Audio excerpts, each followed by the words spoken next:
Bonjour, je suis Rémi Champallier, ingénieur de recherche à l'Université d'Orléans.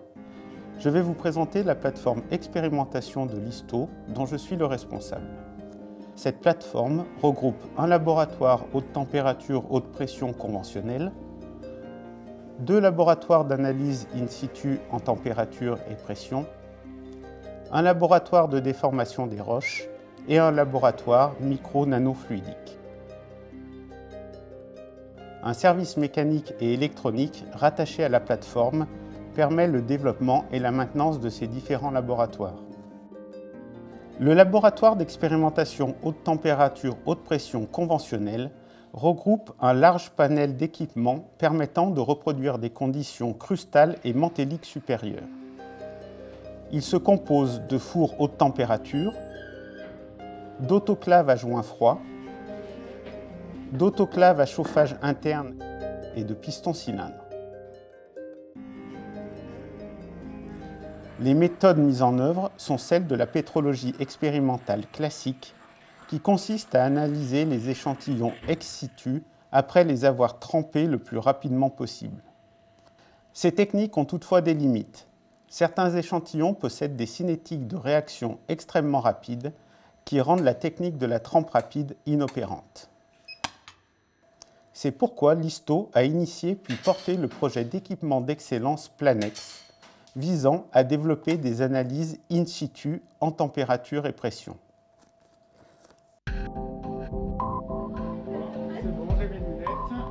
Aneta Slodzik, ingénieure de recherche au CNRS, est responsable du laboratoire de spectroscopie vibrationnelle in situ à haute température et haute pression.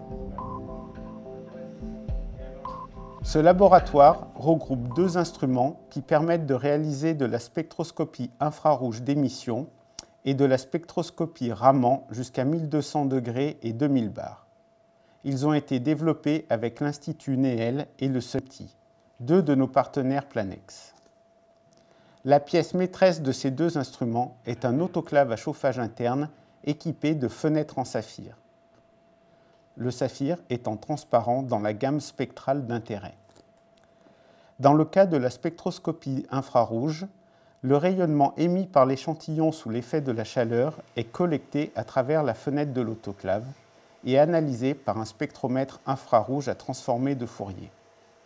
L'émissivité spectrale de l'échantillon, qui renseigne sur ses propriétés radiatives, est déterminée par la méthode directe, basée sur le rapport entre la luminance de l'échantillon et celle du corps noir. Pour la spectroscopie Raman, l'échantillon est excité à travers la fenêtre en saphir par un laser. Le signal rétrodiffusé est collecté par une fibre optique et analysé par un spectromètre Raman. Ces 2 instruments sont utilisés pour l'étude de la structure des liquides aluminosilicatés et sel fondu, l'étude de leur nucléation et cristallisation, ainsi que pour les études sur la composition et la spéciation des solutions hydrothermales.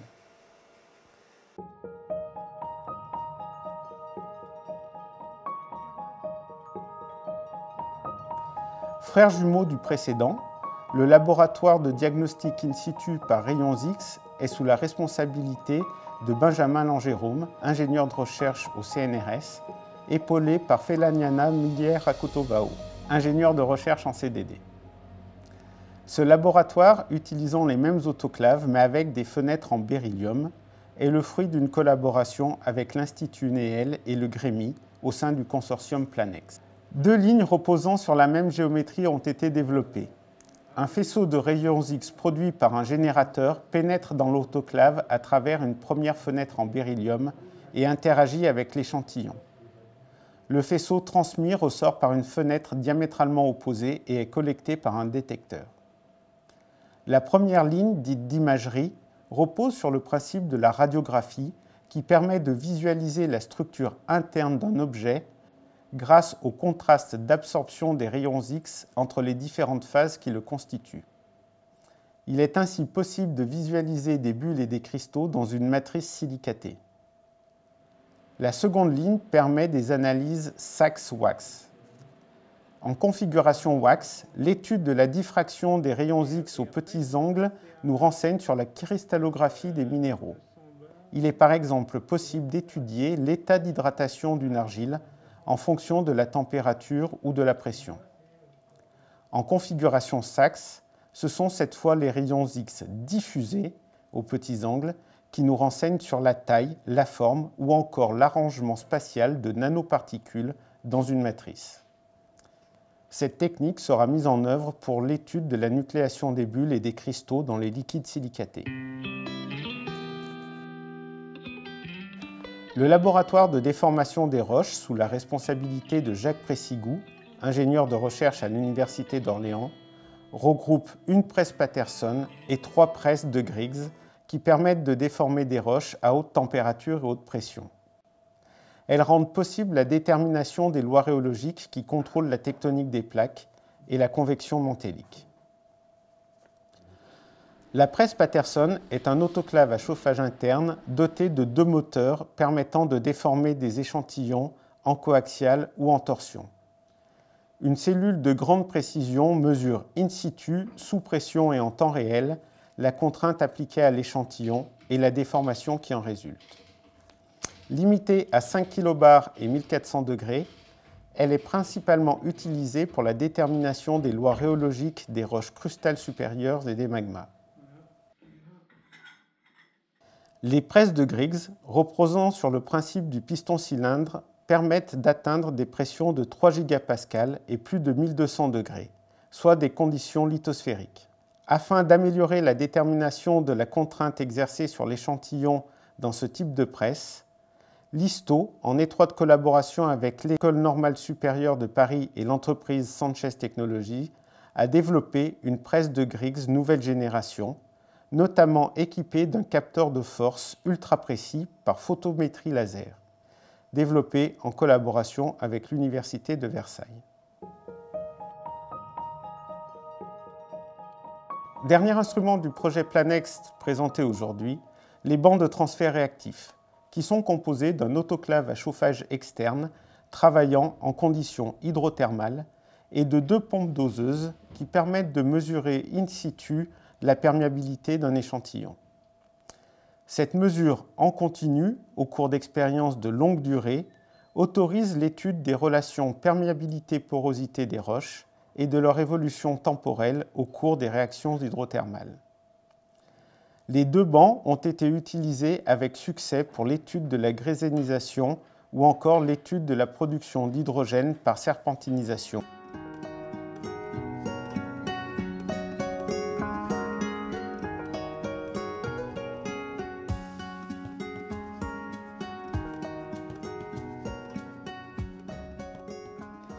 Le laboratoire de micro-nanofluidique sous la responsabilité d'Aneta Slodzik et Sophie Roman est dédié à l'étude des phénomènes couplés en milieu poreux géologique. Pour étudier ce monde de l'infiniment petit, on utilise la technique des laboratoires sur puce, Labs on Chips, qui permettent de recréer les conditions du sous-sol et offrent la possibilité de visualiser les micro-écoulements, les processus hydrauliques et les réactions chimiques qui régissent le monde souterrain. Le laboratoire de micro-nanofluidique de l'ISTO est équipé d'outils et de techniques de pointe, notamment un dispositif unique de microspectromètre Raman couplé à un microscope optique de haute résolution. Les spectres Raman enregistrés pendant les expériences microfluidiques permettent de compléter l'observation microscopique à haute résolution par l'analyse structurale et chimique locale à l'échelle du micromètre. Par ailleurs, afin de caractériser les mouvements très lents des masses d'eau dans les matrices poreuses, nous avons développé une technique appelée micro-PIV pour vélocimétrie par image de particules. Cette technique permet, pendant les expériences microfluidiques, de mesurer les champs de vitesse à très haute résolution grâce au suivi de particules micrométriques présentes dans le fluide. Les données obtenues sont par exemple utilisées pour modéliser l'étalement d'une pollution dans une nappe phréatique. Enfin, nous développons de nouvelles puces microfluidiques équipées d'électrodes qui nous permettent d'interpréter les signaux géoélectriques habituellement acquis sur le terrain. Toutes ces installations existent et fonctionnent grâce au service mécanique et électronique de l'ISTO, pilier central de la plateforme expérimentation. Frédéric Savoie, ingénieur d'études au CNRS, responsable du service, et Esteban Lemoin, assistant ingénieur au CNRS, maîtrisent l'ensemble du processus de production de pièces mécaniques depuis la conception jusqu'à la fabrication. Ils disposent pour cela d'outils modernes de CFAO, conception et fabrication assistée par ordinateur, et de centres d'usinage à commande numérique performants. Des machines traditionnelles ainsi que des solutions d'impression 3D complètent le parc machine. Entre autres activités liées à l'électronique, Didier Belnou, ingénieur d'études au CNRS, conçoit et maintient toutes les armoires de commande des installations haute température, haute pression du laboratoire. Le service mécanique et électronique développe, installe, entretient et assure la maintenance du parc expérimental de la plateforme expérimentation. Mais il réalise également des pièces, des montages et des instruments pour les autres plateformes et les projets de recherche. Tous les instruments de la plateforme font partie du réseau géochimique et expérimental français REGEF. Les bancs de transfert réactif et le laboratoire micro-nano-fluidique ont par ailleurs intégré le consortium européen EXCEL sur le stockage du CO2.